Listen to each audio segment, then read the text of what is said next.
Kang, ini apa kalau boleh di itu? Jadi dari mulai tadi searching YouTube ke 2016 tadi itu prosesnya berapa sih? Searching YouTube itu 2015 tadi ya? 2015 tahunan lah. Berarti proses pencarian walaupun mungkin sampai sekarang juga mungkin kita sama-sama masih mencari proses pencarian ya, tapi kurang lebih titik balik itu ada sekitar setahun ya? Iya, setahun. Setahun? Nggak disariin? Saya sama siapa? Kan lagi kerja waktu itu. Posisi saya sebenarnya nggak harus ke kantor. Oh, oke. Jadi yang ya segala satu bisa di remote dari jauh. Tapi maksudnya setelah di Bandung untuk memutuskan untuk benar-benar off kan? Iya, 2016 kesananya bablas saya nggak masuk lagi ke malam. Tapi pamit. Kalau dengan yang terdekat, salah satu dari yang terdekat lah ya, saya ngomong. Oh, saya ngomong, saya bilang yang bener loh, tapi ya itu pun gak surat sih ngomongnya. Emang nggak mikirin kan kalau kita belum punya duit terus berhenti ya, terus kan nanti anak istri kan itu harus dikasih makan. Oh iya, itu kepikiran pada saat itu nggak melihat bahwa satu kepentingan untuk saya memperhitungkan itu pada saat itu. Jadi yakin aja udah, yakin terus keluar. Iya, karena boleh dibilang saya masih punya tabungan sekitar hampir 1,2 miliar. Oh, oke. Jadi saya nggak, ini bukan ini ya, bukan maksudnya nyebutin itu bukan ria ya, tapi memang nggak. Tapi proses dari habisnya pun nanti teman-teman harus tahu. Oke, berarti selama fase itu ya mau nggak mau sambil nyari kerjaan baru atau aktivitas baru, berarti ya mau nggak mau itu yang tadinya buat tabungan akhirnya kemakan gitu ya. Jadi sebenarnya habisnya juga cepet. Iya. Sebenarnya apa sih yang kita sayangin? Siapa yang kita sayangin gitu kan? Kalau kita berdoa kan kayak semacam kita tuh sangat menyayangi anak dan istri. Jadi dan keluarga lah. Iya, keluarga. Jadi apa yang kita pengen capai itu adalah kebahagiaan anak dan istri. Betul. Jadi kayak istri pengen apa? Kita ya pengen bahagiain. Tapi istri shock gak waktu bilang? Enggak. Oh, malah senang? Ya nggak tahu kalau senang atau enggak. Pokoknya nggak shock lah ya, tapi mendukung. Ya pada saat itu dia mendukung. Terus prosesnya gimana tuh dari resign? Kan mau nggak mungkin cuma ngandelin uang yang tadi kan? Apa buka usaha aja? Bikin kafe di Bandung tapi syariah. Oh, oke. Ya bersama teman-teman. Bikin kafe tapi syariah bersama teman-teman. Namanya? Ya itulah namanya pokoknya. Oh, sampai sekarang masih ada? Udah nggak ada. Oh, oke. Udah nggak ada. Jadi terus yang harus teman-teman catat untuk program ini adalah pada saat kita pengen menjadi baik, itu bukannya tidak ada harga. Malah menjadi baik itu akan lebih mahal, tapi dengan hasil yang maksimal. Daripada kita menjadi tidak baik itu kita nggak ngerasa bahwa itu ada costnya. Apa? Tadi Kang Andre bilang ketika kita mau berubah menjadi lebih baik itu nggak gratisan ya. Apa maksudnya ya lu harus dites dulu kurang lebih gitu ya. Kurang lebih gitu. Karena kalau lu nggak kuat ya lu balik lagi. Apa terberatnya kan? Terberatnya adalah keluarga sebenarnya. Bukan, maksudnya kejadian yang yang bikin gak enak dalam tanda kutip. Kan Kang Andre udah mau oke, gua berubah. Nah, berubah jalan nih dari yang kiri lancar terus kita ke kanan, mau nyoba ke kanan.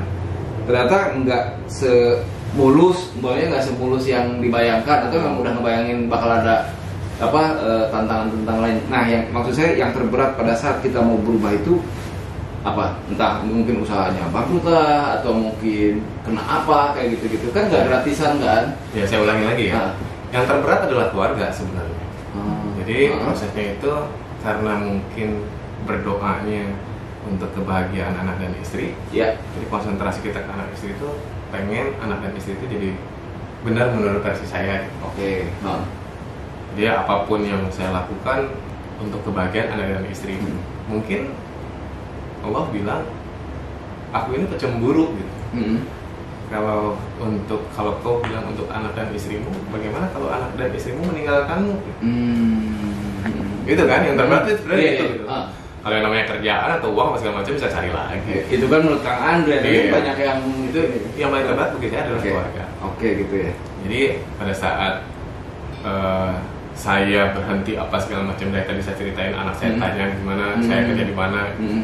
Satu sisi saya pengen juga yang namanya keluarga kecil ini bisa lebih dapat ridho dari Allah gitu. Terus proses itu ternyata kasih gampang itu. Apa beratnya? Boleh disebutin? Jadi kayak saya pengen istri saya pakai kerudung, ya pakai jilbab gitu. Saya pengen istri saya tidak pakai parfum yang berlebihan. Saya pengen istri saya tidak tabarus atau berpenampilan yang berlebihan. Okay. Akhirnya saya kan banyak melarang gitu ya. Banyak melarang, banyak memberitahu. Yeah. Mungkin ini menjadi ketidaknyamanan. Menjadi ketidaknyamanan karena mungkin salahnya ada di saya memberitahukannya secara mungkin belum memproses secara baik sayanya. Tapi saya sudah ajar ya. Gitu. Ekspektasinya ya lebih ya. Nah, akhirnya mungkin terjadi karena mungkin istri saya juga ngelihatnya, saya tahu latar belakang kamu kayak gimana dulu, kerja di mana apa segala macam, sosok ngatur apa segala macam gitu. Ya akhirnya yang namanya suami istri nggak ada yang maksudnya yang salah tetap suami. Oke, terus sebagai imam ya. Nah akhirnya dia memutuskan untuk tidak bersama. Oke. Nah dari situ berpikir. Padahal itu, sorry kan gue potong. Padahal itu adalah motivasi awal kan Andre berubah ya. Betul. Tapi ternyata yang tadi. Iya. Boleh bilang diambil lah ya, karena harus. Iya betul. Karena setiap kali saya merasakan bahwa perubahan saya ini untuk keluarga, jadi saya berdoa itu adalah lindungi keluarga saya, berikan rezeki untuk keluarga saya, jaga kesehatan anak istri saya. Yang selalu saya dengungkan. Ya mungkin ujian yang diberikan, benar nih mau tobat nih gitu. Ternyata akhir cerita pisah. Tapi habis itu nggak balik lagi kan ke Jakarta. Saya balik lagi ke Jakarta. Maksudnya balik lagi ke tempat lama? Enggak. Saya nggak pernah ngejak lagi tempat lama. Nggak pernah ngejak lagi tempat lama. Terus saya mencoba untuk belajar sendiri bagaimana caranya saya bisa memperbaiki diri saya. Apa nih yang salah dengan diri saya? Itu Kang boleh tahu nggak pisahnya itu tahun berapa? Udah lama ya, sekitar 5 tahun 7 tahun yang lalu. 5 tahun. Saya kayak tingkat perpisahan. Sekarang itu 2020, ini 2016, ya kan? Ya. Mulai itu. Berarti sekitar 4 tahunan lah ya. Iya. Berarti sekarang ini single but happy. Single but happy. Tapi kalau ada boleh. Enggak. Saya tidak mencari pasangan hidup. Karena prinsip saya gini. Apabila kesendirian saya mendekatkan saya dengan Allah, maka biarkan saya sendiri dan saya ingin selalu berdampingan dengan Allah. Gitu ya. Tapi kan sendiri serunya gitu. Enggak, tapi sendiri bukan yang berat kan, cowok kan. Ya tergantung niatnya. Saya ada cerita satu nih. Boleh. Jadi dulu Buya Hamka tuh pernah pergi ke Inggris ya. Terus dia ke Inggris, pulang dari Inggris dikumpulkan para santrinya. Terus dia bilang pada santrinya, di Inggris tuh enak loh. Gak ada pelacuran, gak ada cewek yang nakal, gak ada makanan yang haram. Yeah. Sebenarnya Buya Hamka berbicara ini karena mungkin dia pengen memberikan satu materi yang dia pengen sampaikan. Ini ceritanya memang saya juga dapat dari teman saya. Akhirnya salah satu dari santrinya dia bilang, Buya, enggak, saya pernah ke Inggris. Banyak Buya, ada minuman keras, ada wanita tuna susila, ada yang gay, LGBT dan segala macamnya, ada perampok, ada pembunuh apa segala macam. Oh gitu kata dia. Nah, mungkin karena niat kita berbeda ya nyarinya. Kalau saya niatnya mencari orang-orang yang baik. Oke. Jadi tergantung kita mau carinya apa niatnya gitu. Nah dari cerita itu saya bilang benar juga ya, dulu saya niatnya pengen gaya jadi bartender, pengen nyobain minuman, pengen nyobain narkoba, atau tadi bilang pengen nyobain wanita dari Italia, dari Rusia. Udah kenyang lah ya. Gitu. Nah akhirnya ini mungkin jawaban dari semua yang saya lakukan kemarin salah itu karena saya mencari yang salah. Bukan cari yang. Coba kalau saya mencari masjid. Selain yang tadi kan ternyata motivasi untuk berubah istri tapi malah bisa. Setelah itu ada kejadian gak enak lagi nggak? Banyak tuh. Banyak. Uang habis, Terus berpikiran bahwa saya harus kerja sama orang yang bisa saya percaya. Oke. Nah kalau kita lihat kan kalau predikat haji itu kan udah jaminan lah ya menurut saya yang buta gitu ya. Yang dari sebelumnya punya lingkungan yang sangat berubah drastis. Ya, saya melihat bahwa kalau kerja sama haji mah berarti harusnya aman saja. Gitu. Walaupun sebetulnya personal sih. Ya. Terus itu berarti gimana? Nah, akhirnya saya berdoa sama Allah, ya Allah, kasih saya pekerjaan yang kau ridhoi dan pada ya seorang atau dua orang haji lah. Akhirnya saya dipertemukan. Ada salah satu haji orang Garut lah. Dari teman saya, dia pengen bikin waterpark. Akhirnya, ini persis dengan apa yang saya kerjakan sebelumnya, tapi berbeda konsepnya gitu. Kalau ini tempat main, saya nggak ada tinggal musik apa segala macam. Akhirnya saya kerjain. Saya ditanya sama Haji itu, Kang Andre, kira-kira saya harus bayar berapa katanya? Terus saya ingat cerita juga kalau dulu waktu zaman Rasulullah sudah tidak menyebutkan nilainya berapa, tapi dia selalu bilang ya seikhlasnya aja kan, berapa yang diridhoi sama Allah. Iya. Ya saya pun menjawab hal yang sama sebenarnya ya, bukan meniru Rasulullah, tapi memang ada cerita-cerita seperti yang masuk ke pemahaman saya. Akhirnya saya bilang, seikhlasnya aja lah Kang Haji. Oh iya terus. Kemudian saya kerja, diberikan kepercayaan yang sangat luar biasa. Untuk ngelola atau untuk ngebangun? Dari ngebangun sampai mau ngelola. Oke. Terus? Ya dikasih uang belanja, suruh beli bahan-bahan, diuji juga. Begitu banyak uang yang diberikannya, kartu ATM macam-macam saya belanja. Oh, sampai kartu ATM dikasih? Oh iya. Jadi sebenarnya punya kesempatan buat banyak. Tapi kondisi kayak gitu, duitnya Kang Andre ini lagi punya duit apa enggak? Oh, udah nggak ada uang saya. Udah nggak ada uang. Sampai sekarang udah nggak ada uang. Soalnya kalau umpamanya dikasih kepercayaan ATM dan lain-lain, tapi masih pegang duit, ya kalau kuat masih wajar. Lagi nggak ada duit, pegangin duit. Iya. Terus saya tinggal itu di satu, kalau orang Sunda bilang saung ya. Saung. Saya tinggal di saung. Maksudnya tinggal buat tempat tinggal nih? Tempat tinggal. Dari yang tadinya wah banget, ya. Terus tinggal di gubuk. Tinggal di gubuk, di saung. Nanti ada fotonya nggak? Oh nggak ada fotonya. Oh nggak ada ya? Oke. Kenapa nggak ada fotonya? Karena memang kita dilarang berfoto-foto. Setelah itu saya baru tahu. Saya nggak pernah banyak berfoto untuk melihatkan kondisi saya. Kita saya tidur di saung, segala macam. Ini buat tinggal ya? Tempat tinggal. Oh. Jadi Garut. Ya akhirnya tibalah saat saya ada kebutuhan. Gitu. Sebulan saya nggak dibayar. Makan sih bukan operasional. Ya, saya juga karena sih ikhlasnya saya rasa bahwa Pak Haji ini belum ikhlas bayar saya untuk bulan ini. Oke. Bulan kedua, bulan ketiga, bulan keempat, kok nggak ada uang terus masuk ke saya. Akhirnya saya mencoba untuk mempertanyakan, Pak Haji, bayaran untuk saya mana ya? Loh, kan mau berapa? Udah pinjam aja dari saya dulu. Loh, kok pinjam bukannya bayar aja gitu. Terus saya bilang, iya saya bingung bayar berapa. Ya seikhlasnya Pak Haji aja mau bayar berapa gitu. Saya bilang, oh ya udah nanti saya transfer. Oke. Saya ke Bandung, nggak ditransfer. Oh marah saya. Saya bilang, wah edan nggak Haji? Kok pengen meras keringat kerja apa sih? Tapi kok nggak mau bayar gitu. Terus saya punya kesempatan diperkenalkan oleh salah satu ulama, Maulana di Cilacap. Terus saya tanya ke beliau, Maulana, ini saya kerja, tapi saya nggak dibayar. Terus Maulana nanya, dulu waktu Kang Andre mulai bekerja, ditanya nggak berapa? Ditanya. Terus Kang Andre jawabnya apa? Seikhlasnya. Oh.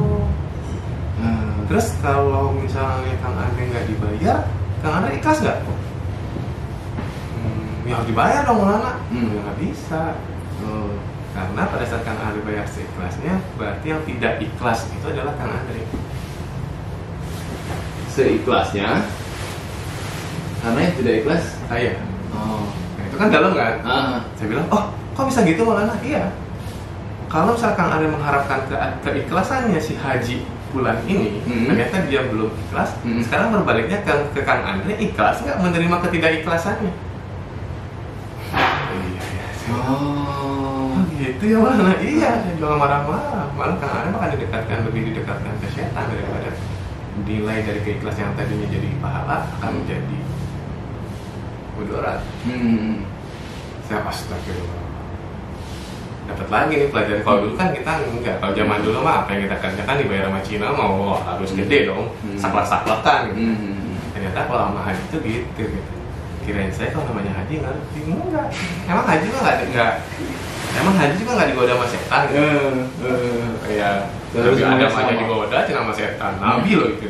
Oh iya juga. Terus akhirnya balik lagi ke Garut ya, itu? Akhirnya enggak, berhenti. Oh berhenti. Ada, nggak usah dilanjutin lah, masih marah. Oke. Allah memberikan banyak kelebihan di saya. Saya bisa konsultanin kafe.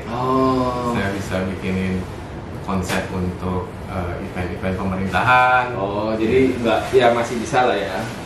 Alhamdulillah, walaupun penuh dengan kekurangan, tapi saya merasa pada saat itu ya mencukupi lah. Kang, walaupun susah tapi masih bisa keluar negeri gitu. Sombong. Enggak ya, bukan sombong ya. Itu ceritanya unik. Karena ya saya senang, mungkin saya dilihat senang membantu gitu ya. Berbantu ke enggak, berbantunya bukan karena uang, tapi lebih banyak tenaga.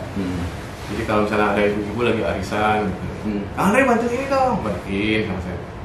Terus kalau misalnya ada lagi kegiatan keagamaan, Andre bantuin ini dong. Ada beberapa ormas pemuda di Bandung lah, saya bantuin. Mungkin saya terlihat rajin. Ya rajin gitu ya. Terus ada salah satu ibu yang punya tour and travel, Andre mau kan bantuin ke bawa jemaah ke Palestina. Oh mau bu, gitu. Akhirnya alhamdulillah saya berkunjung ke Masjidil Aqsa. Masya Allah. Gitu. Akhirnya berangkatlah. Iya. Nah itu pengalaman yang paling unik juga. Saya ke Masjidil Aqsa bersama salah satu ulama besar lah. Boleh nggak disebutin? Nggak boleh. Oh nggak boleh. Dia besar banget lah di YouTube gitu ya. Besar banget di YouTube dan dari Bandung. Oke. Saya bareng sama beliau. Ini ketemu langsung pasti ya? Iya, saya juga banyak belajar dari beliau dan saya juga menyaksikan beberapa apa yang beliau ucapkan yang berimpact ke beliau sendiri. Dan saya pokoknya banyak belajar lah. Gitu. Dan bawa jemaah itu kayak gimana, saya juga banyak belajar. Ya itu yang saya bilang, saya nggak punya uang tapi Allah masih sayang saya. Dibawa ke tempat-tempat yang lebih baik. Kalau dulu kan saya pernah di Ibiza. Terus sebenarnya ada satu flashback. Saya dulu pernah ke Israel, ke salah satu pantai di Israel, yang akhirnya saya nampak tilas. Saya datang lagi ke pantai itu dengan wujud yang berbeda. Kalau dulu saya pakai celana pendek, gitu ya, pakai celana pendek, pakai kaos kutung gitu ya. Tulisannya di sini adalah Ibiza, ambil botol lagi. Pas saya lihat, ini kok saya dejavu. Ini saya pernah tahu nih di mana nih. Akhirnya saya ingat-ingat, oh iya. 2015 saya pernah kesini nih ke pantai ini. Di sana ada perjalanan batin yang unik nggak? Oh iya. Boleh diceritain? Wah banyak banget. Jadi saya lebih banyak belajar itu pada saat saya membantu bapak-bapak dan ibu-ibu jemaah di sana, berbagai macam karakter. Yang galak sama istrinya, yang ulama doyan yang ngomong tentang istri 2 atau poligami, atau istri 3, istri 4. Wah, itu banyak banget lah. Jadi saya memang menyaksikan beberapa cerita nyata lah, yang akhirnya ke saya sendiri, saya bilang pada diri saya sendiri, ternyata pertama Rasulullah itu tidak mengajarkan poligami. Menurut saya, menurut Kang Andre nih, karena Rasulullah itu malah membantu para janda-janda yang benar-benar harus dibantu gitu. Dan juga ada beberapa yang dinikahi hanya untuk melindungi. Jadi kalau selama ini salah kaprah kalau maksudnya tidak mengajarkan itu maksudnya Rasulullah itu menikahi tapi tujuannya adalah hawa nafsu. Untuk apa? Menikahinya tuh untuk ibadah gitu ya. Betul, untuk membantu. Jadi kalau selama ini saya dapat pelajaran atau dalam perjalanan itu bilang kalau meja juga harus kakinya tuh harus 4. 3 juga masih oleng, apalagi 2 gitu.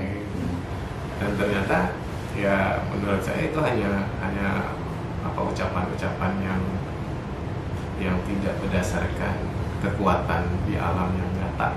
Karena Rasulullah tidak pernah mengajarkan kepada umatnya untuk berbohong. Okay. Dengan semua laki-laki yang beristri 2, beristri 3 gitu ya, ternyata diawali dengan kebohongan. So kalau misalnya ketemu udah punya istri di jalan, ketemu sama cewek, istri nelfon bilangnya apa? Gimana? Oh kalau saya ini biasanya Sherlock Live.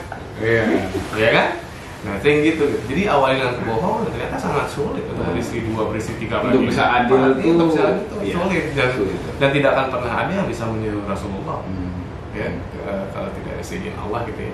Kalau tidak seizin Allah. Ya, jadi jangan sampai ya kita para umur saya atau para adik-adik yang umur berapa sih kan boleh ditulis? Ya 47 tahun ya. 47 2016 itu berarti sekitar 42-an ya, 42-an ya. Iya. Jadi berhentinya sih. Berarti di titik itu ya. Iya. Jadi karena kan jadi buat teman-teman nih jangan nunggu umur 42 terus baru berubah, karena belum tentu yang 42 juga. Ya kan? Benar enggak kan? Secepatnya berubah kan Secepatnya berubah ya. Ya, karena teman-teman akan cepat merasakan cobaan yang paling terberat. Jadi teman-teman kan di umur yang lebih muda kan lebih bagus karena punya spare waktu yang cukup untuk beribadah, kalau mendekatkan diri kepada Allah gitu ya. Daripada teman-teman melihat bahwa nanti juga kan bisa tobat. Siapa gitu teman-teman yang bisa menentukan kapan teman-teman bisa hidup dan bisa mati gitu. Kayak seolah-olah hari itu masih panjang hanya untuk mengenal kata tobat. Mengenal kata tobat kalau bisa ya hari ini kita bisa bertobat ya sedetik ke depan kita tidak bisa melakukan seriusan itu. Kang, saya mau nanya karena kan ini waktunya ini terlama loh, hampir sejam. Jadi karena seru. Yang pertanyaan saya yang pertama itu sekarang lebih perbedaan yang sangat mencolok ya dari pribadinya Kang Andre gitu, khususnya dari sisi batin gitu. Apa yang Kang Andre rasain yang dulu sama yang sekarang dari sisi kebatinan lah?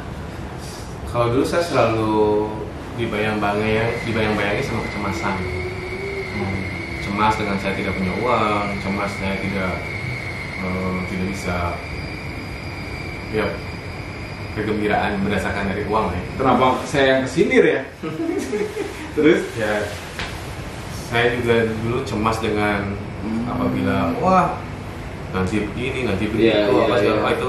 Kalau pikirannya terlalu panjang, seolah-olah semua bisa kita kontrol ya. Kalau sekarang saya ngerasa bahwa saya ngalir aja.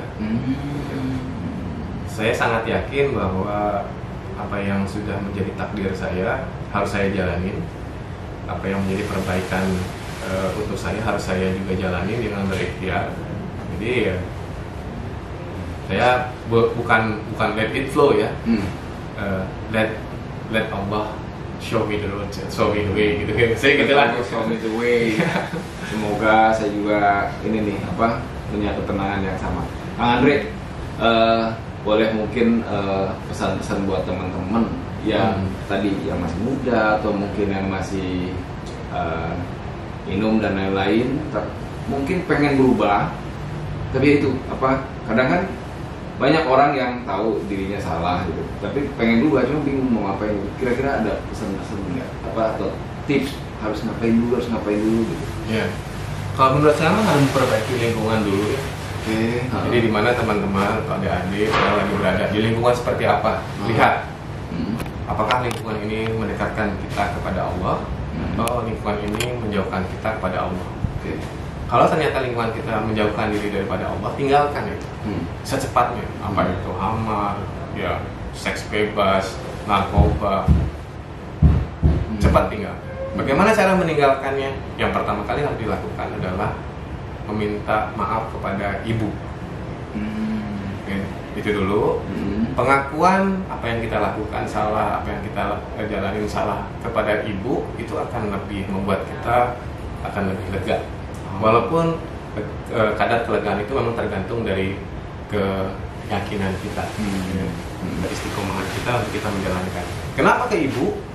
Saya merasa bahwa ibu adalah sumber dari segala macam pintu maaf yang akan dibukakan oleh Allah untuk kita. Karena pada saat kita berada dalam rahim ibu kita, pada saat kita dikandung oleh ibu kita terkonek sama ibu kita dengan hari-hari. Jadi kedekatan kita dengan ibu itu harus bisa membawa berkah untuk ibu dan juga kepada anaknya, gitu, pada kita lah, gitu. Jadi minta maaf dulu pada ibu, ceritakan apa yang sebenarnya sedang terjadi, siapa diri kita. Ya betul. Terus nanti minta maaf, terus juga minta ibu kita juga mendoakan kita untuk menunjukkan jalan yang lebih benar. Itu dulu langkah awalnya. Terus yang kedua, pada saat kita sudah meminta maaf kepada ibu kita, apabila kita punya istri, ya kita juga harus berbicara sejujurnya kepada istri. Minta maaf juga. Minta maaf juga salah dari egois ya. Betul. Nah, karena titik itulah yang akan menjadikan kita ke depannya akan lebih baik, akan lebih jujur, akan lebih benar, gitu ya. Dan kita bersungguh-sungguh untuk mempola diri kita ke arah perubahan yang lebih nyata lah. Nah, setelah itu ya sholat tobat. Sholat tobat, minta ke Allah benar-benar bahwa apa yang dahulu kita lakukan penuh dengan kesalahan, ya berdialog lah. Berdialog seperti kita curhat lah, kasih tahu, tolong perbaiki hidup saya dengan cara apapun. Karena boleh dibilang dari sisi keagamaan saya sangat kurang. Dari sisi baca Al-Quran atau tahu hadis apa segala macam, boleh dibilang dalam tahap ini saya pun masih terus belajar. Tapi pada saat kita sudah bisa khusyuk untuk kita berbicara dari hati kita kepada yang punya hatinya, ini akan mengakibatkan kita akan lebih legowo dalam segala kondisi apapun juga. Makanya kalau misalnya kita udah bisa melakukan ketiga hal tersebut, akhirnya semua dari apa yang Allah perintahkan, apa yang diajarkan oleh Rasulullah ke kita, itu ada seolah-olah selalu ada panggilan. Ya, dimana kita selalu mengawali dengan Bismillah, terus kita bersyukur dengan Alhamdulillah, kita melihat kebesaran Allah dengan Masya Allah. Ya, tiap hari kita ingat Allah lagi, terus Allah gitu. Ya, ini semua dari keistiqomahan kepada hambanya yang ingin bertobat dan selalu mengingat bahwa tobat itu punya konsekuensi yang harus tetap dijaga. Itu kalau menurut saya. Ya, nggak pokoknya nggak semudah yang dibayangkan ya. Betul. Jadi tetap pasti ada, ya istilahnya sama lah, kalau kita mau naik kelas ya harus dites. Betul. Terus apa enggak, balik lagi apa enggak gitu ya. Iya, dan tobat itu mahal, bukan murah. Tobat itu mahal. Kalau menurut orang, nanti juga bisa tobat kayak murah gitu. Enggak, tobat itu mahal. Dan nggak gampang. Iya, tapi di saat-saat harga yang brandnya mahal kan ada diskon. Iya kan, kayak Hermes, Louis Vuitton, tas-tas yang mahal. Kita pengen banget tas mahal itu, pengen banget gitu ya. Kita nggak bisa belinya. Itu tobat itu seperti itu. Jadi jangan dianggap murah. Once time turun diskon, kayak diskon itu Allah berikan ke kita perasaan, kita rasa menyesal, rasa ingin kembali kepada beliau, gitu, kembali kepada jalannya gitu. Itu tuh udah anugerah. Itu tanda-tanda menurut sinyal. Ya, menurut saya itu yang dinamakan hidayah. Menurut saya ya. Jadi saya melatihkan sendiri, pada saat Allah sudah berbaik hati membuka pintu itu ke kita, berarti itu ada diskon untuk kita. Cepat kita ambil. Jangan dibiarin ya, jangan habis sinyalnya hilang lagi gitu. Kalau nanti mahal lagi. Oke, siap. Nah, mahal itu akan lebih terasa mahal pada saat Allah memutuskan untuk mengakhiri hidup kita gitu ya, dengan kematian gitu ya. Jadi belum tobat udah kelar. Waduh, itu sangat sayang. Jalik ya. Makanya ternyata mahalnya apa? Mahalnya penderitaan kita di akhirat itu direndam di api neraka sebegitu sekian lamanya gitu ya. Wah, itu kan mahal banget. Dikucak-kucak hilang kalau orang itu bilang ya. Itu parah banget gitu. Siap. Mahal banget. Terima kasih banyak Kang Andre ini pengalaman hidupnya dari mulai enak nggak enaknya. Mungkin kalau mau dirangkum tuh lumayan banyak banget ya. Tapi yang tadi yang saya garis besarin, kalau kita mau berubah atau ada keinginan untuk berubah di hati sih, buat teman-teman mungkin suka ngerasain kan. Yang pertama, jangan ditunda, kata Kang Andre, karena itu mungkin nanti itu tuh semacam diskon istilahnya, langsung diraih. Terus yang kedua lagi, minta maaf sama ibu ya orang tua khususnya ibu, karena ya tadi seperti yang ceritain sama Kang Andre, dan dosa kita ke ibu juga pasti banyak. Walaupun mungkin kita udah ngasih duit berapapun, kayaknya sih nggak akan bisa ditebus lah. Terus kalau udah punya pasangan juga minta maaf juga sama istri. Setelah itu sholat tobat, itu kurang lebih yang sebelumnya dijalanin sama Kang Andre ya. Dan proses tobat sendiri menurut saya adalah tobat sendiri adalah proses mungkin dari hal yang sebelumnya kurang bagus jadi lebih bagus. Mengenai pencarian hidup, itu mungkin ya kita akan selalu mencari sampai di titik yang mudah-mudahan insya Allah Allah ridhoi ya. Amin. Kang Andre, terima kasih banget mau ngobrol bareng di catatan harian Denny. Nah, buat teman-teman mungkin itu dulu ya, dan mudah-mudahan nih ada manfaatnya nih. Jangan lupa subscribe di catatan harian Denny, terus di like juga di share ini ke siapa, mungkin bisa aja ke teman-teman. Kita nggak tahu teman kita pengen berubah tapi nggak ngomong, jadi pokoknya share aja dulu gitu. Kurang lebih itu dari gue, Kang Andre, terima kasih. Assalamualaikum warahmatullahi wabarakatuh.